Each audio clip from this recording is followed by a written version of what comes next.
Hello guys, your travel journey में आप सभी का हार्दिक स्वागत है।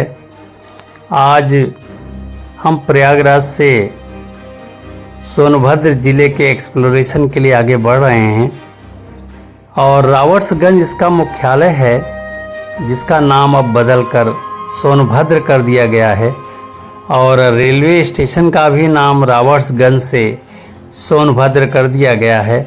तो आइए सबसे पहले सोनभद्र कैसे पहुंचेंगे इस पर चर्चा करते हैं।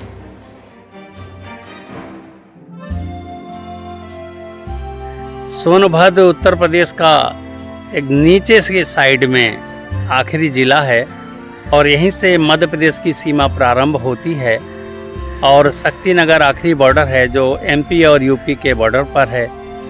तो इस तरह से सोनभद्र चारों तरफ से घिरा हुआ है। आप रीवा से भी आ सकते हैं, जबलपुर से भी आ सकते हैं और नियरेस्ट वाराणसी सबसे निकटतम जगह है जहाँ पे बाई एयर भी आप आ सकते हैं और वहाँ से रेलवे द्वारा और बस द्वारा सोनभद्र जुड़ा हुआ है।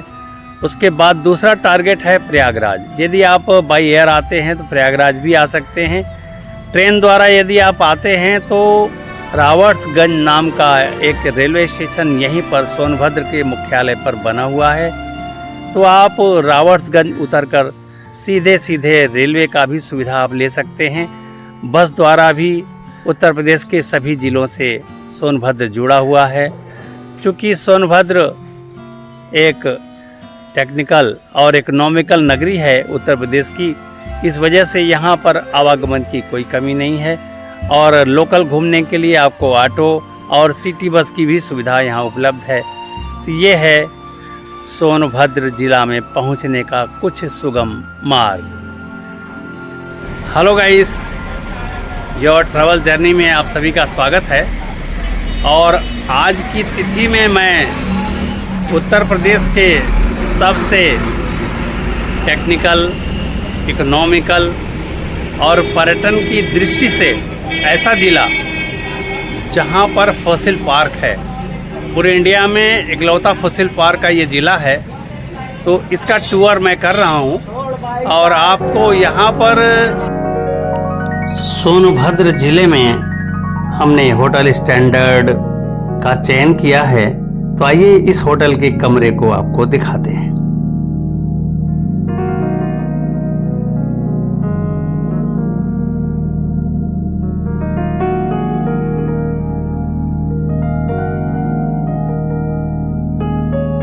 शक्तिनगर, चौपन, डाला इस तरह के जगहों पर जाने के लिए मुख्य मार्ग आपके इसी होटल के सामने से जाता है।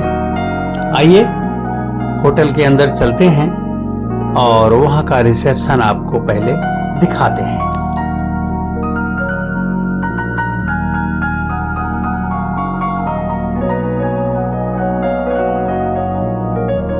रात के 8:30 बजे हम सभी प्रयागराज से यात्रा करके इस होटल में रुकने आए और इनके किचन का पूरा कस्टमाइज फूड हम सभी ने बनवाया और घर जैसा खाना इन्होंने हमें खिलाया।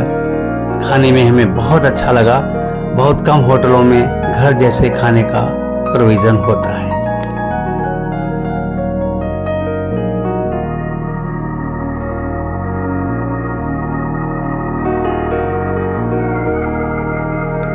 इनका रिसेप्शन प्रथम तल पर है। चंद सीढ़ियाँ ऊपर चढ़नी पड़ती हैं और हमारे कमरे को इन्होंने सेकंड फ्लोर पर दिया है, रूम नंबर 201।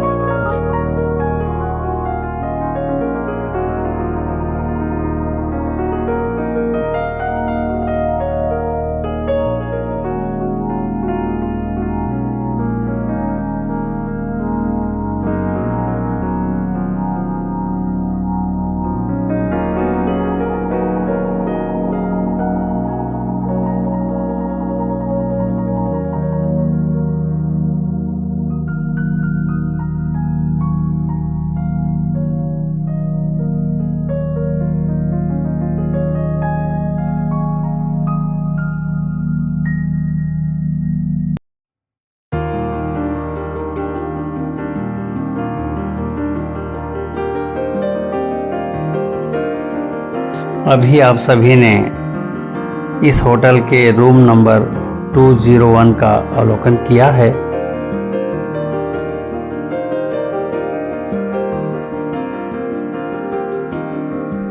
रूम में प्रॉपर वे में साफ सफाई थी और एसी भी ठंडा कर रहा था, टीवी भी चल रही थी। फिर इसके बाद हम सभी एक बार बाहर आके बाहर के सिनेरियो को देखने का प्रयास करने लगे और कल कहाँ घूमेंगे, कैसे घूमेंगे, क्या क्या घूमेंगे, ये सब सारी चीज़ें जानने का प्रयास करने के लिए हम सभी ने एक छोटा सा प्रयास ये किया कि रिसेप्शन पे मैनेजर साहब थे, उनसे थोड़ा चर्चा किया है हमने और उनके चर्चा का एक ग्लिम्स भी हम अभी इसी एपिसोड में आपको दिखाने जा रहे हैं। तो आइए मैनेजर साहब से मिलते हैं और थोड़ा उनके इस होटल के बारे में जानेंगे और उसके पश्चात यहाँ क्या घूमेंगे, कहाँ जाएंगे, कैसे जाएंगे, इन सब चीज़ों पर आइए एक जो भी चर्चा हम लोगों के बीच में हुआ है उसे हम आपको दिखाते हैं।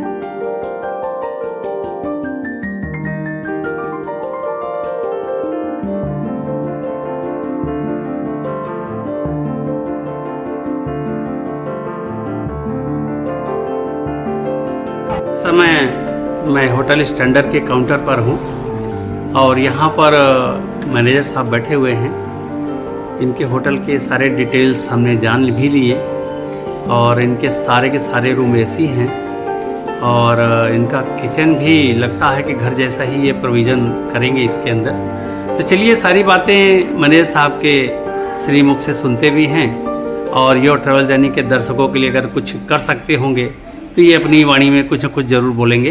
तो चलिए सोनभद्र के होटल स्टैंडर्ड के मैनेजर साहब से आपको मिलाते हैं। आप होटल स्टैंडर्ड के मैनेजर हैं। अब मैनेजर साहब से आप स्वयं मुखातिब होइए। हाँ मैनेजर साहब बताइए। नमस्कार सभी दर्शकों को, सर के चैनल के जितने भी दर्शक हैं उनको मेरा सभी नमस्कार। होटल स्टैंडर्ड का मैं मैनेजर हूँ। आप मेन हाईवे पर हमारा होटल है। पहले अपना शुभ नाम एक बार बता दीजिए। मेरा नाम विनोद तिवारी है और हाईवे पर ही हमारा होटल स्टैंडर्ड है। इसमें हमारे पास सारे एसी कमरे हैं, फुल्ली एसी रूम है और रेस्टोरेंट है, हमारा खुद का किचन है। तो सर के चैनल के माध्यम से जो भी रेफरेंस से हमारे पास आप लोग आएंगे, आना चाहेंगे, जो भी गेस्ट आना चाहेंगे उनको हम विशेष रूप से डिस्काउंट, गिफ्ट आदि प्रदान करेंगे। आप लोग आएँ, हमारे शहर सोनभद्र का आनंद उठाएं, यहाँ की वादियों का, और हमें भी अपनी मेहमान नवाजी का मौका दें। तिवारी जी बहुत बहुत धन्यवाद, आपने हमारे चैनल के लिए डिस्काउंट की घोषणा कर दी। हो सकता है कि दर्शकों की भीड़ लग जाएगी यहाँ पे, ऐसा लग रहा है मुझे। तो चलिए इन्हीं शब्दों के साथ अब हम होटल स्टैंडर्ड से विदा होते हैं और सुबह का एक्सप्लोरेशन करेंगे। इसकी जानकारी भी हम तिवारी जी से लेंगे। तिवारी जी एक संक्षिप्त विवरण बताइए कि ये सोनभद्र में आसपास हम क्या क्या देख सकते हैं, इसके बारे में आपसे बढ़िया कौन बता सकता है, तो कृपया बताइए। बिल्कुल सर, पूरा सोनभद्र ही सर हमारा दर्शनीय और देखने का स्थल है, जो काफ़ी चीज़ों से भरा हुआ है। यहाँ पे फॉसिल्स पार्क है जो लगभग 600 साल पुराने जीवाश्म और भित्ति चित्र उपलब्ध हैं। पंचमुखी मंदिर है जो वो भी काफ़ी पुराना, वहाँ पे भित्ति चित्र मिलेंगे।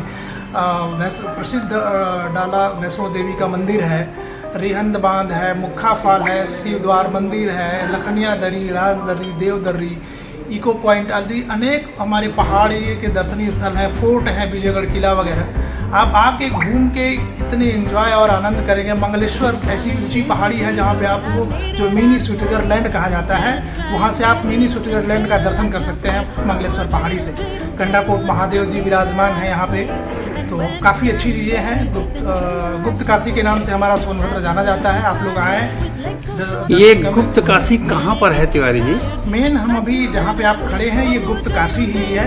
काशी के बाद शंकर भगवान जहाँ पे पधारे थे, गुप्त काशी का नाम इसको सोनभद्र को ही दिया गया था। तो ये हम इस विंध्य पर्वत की श्रेणी पर स्थित हैं, इसी को गुप्त काशी कहा गया है। ये गुप्त काशी में हम अभी प्रेजेंट उपस्थित हैं। ओके जी, चलिए बहुत बहुत धन्यवाद। आपने सोनभद्र के आसपास के पर्यटन स्थलों के बारे में बताया और बहुत सारे मंदिरों का भी उल्लेख आपने किया है, इसके लिए दिल से आभार। नमस्कार, जय हिंद। नमस्कार।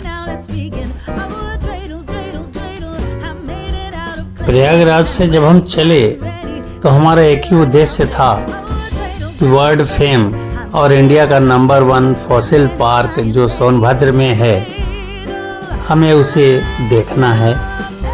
और हमें क्या पता था कि सोनभद्र पर्यटन के नाम पर ढेरों स्पॉट्स समेटे हुए हैं। तो सबसे पहले अगले एपिसोड में हम आपको फॉसिल पार्क लिए चलते हैं और ये फॉसिल पार्क का कुछ ग्लिम्स है जिसे हम आपको दिखा पा रहे हैं। तो अगले एपिसोड में फॉसिल पार्क हम आपको दिखाएंगे। तब तक के लिए नमस्कार, जय हिंद।